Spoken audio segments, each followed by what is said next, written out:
President Donald Trump's personal attorney. He'll make a short statement. We will not be taking questions. This is also Michael Bowe of the Kasowitz Law Firm. Ladies and gentlemen, I'm Marc Kasowitz, President Trump's personal lawyer. Contrary to numerous false press accounts leading up to today's hearing, Mr. Comey has now finally confirmed publicly what he repeatedly told President Trump privately. That is, that the president was not under investigation as part of any probe into Russian interference. The president, Mr. Comey also admitted that there is no evidence that a single vote changed as a result of any Russian interference. Mr. Comey's testimony also makes clear that the president never sought to impede the investigation into attempted Russian interference in the 2016 election. And in fact, according to Mr. Comey, the president told Mr. Comey, quote, "It would be good to find out," close quote, in that investigation if there was, quote, "some satellite associates of his who did something wrong," close quote. And he, President Trump, did not exclude anyone from that statement.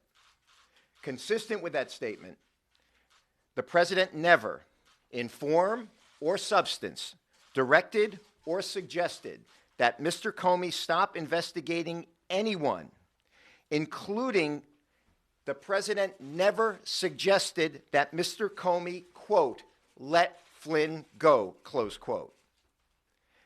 As the president publicly stated the next day, he did say to Mr. Comey, quote, "General Flynn is a good guy. He has been through a lot," close quote. And also, quote, "asked how General Flynn is doing," close quote.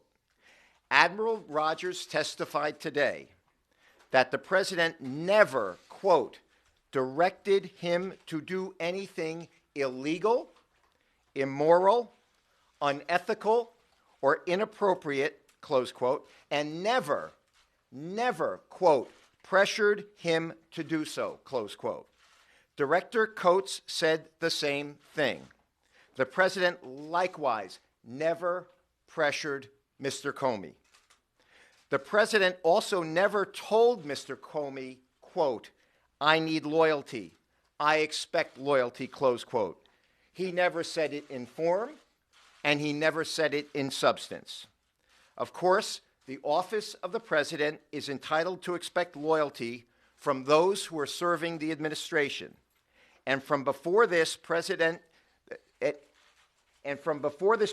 took office to this day, it is overwhelmingly clear that there have been and continue to be those in government who are actively attempting to undermine this administration with selective and illegal leaks of classified information and privileged communications.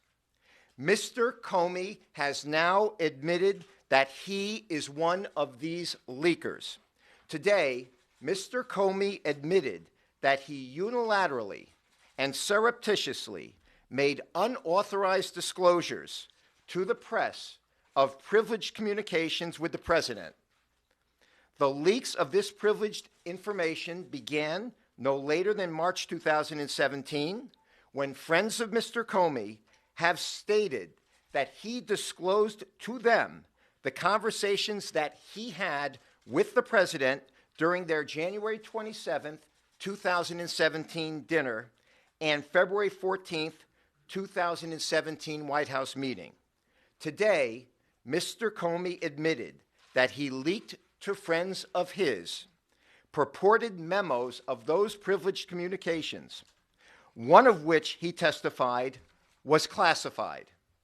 Mr. Comey also testified that immediately after he was terminated, he authorized his friends to leak the contents of those memos to the press in order to, in Mr. Comey's words, quote, "prompt the appointment of a special counsel," close quote.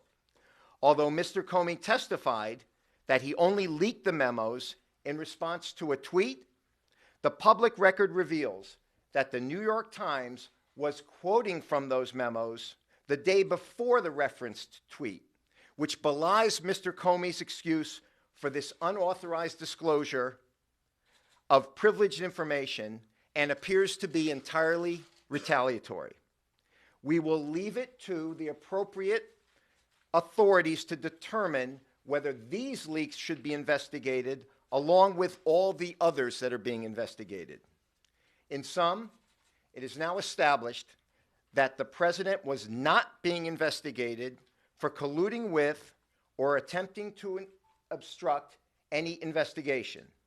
As the committee pointed out today, these important facts for the country to know are virtually the only facts that have not been leaked during the course of these events. As he said yesterday, the president feels completely vindicated and is eager to continue moving forward with his agenda, with the business of this country, and with this public cloud removed. Thank you. Mueller interview the president. Did the president record over Mr.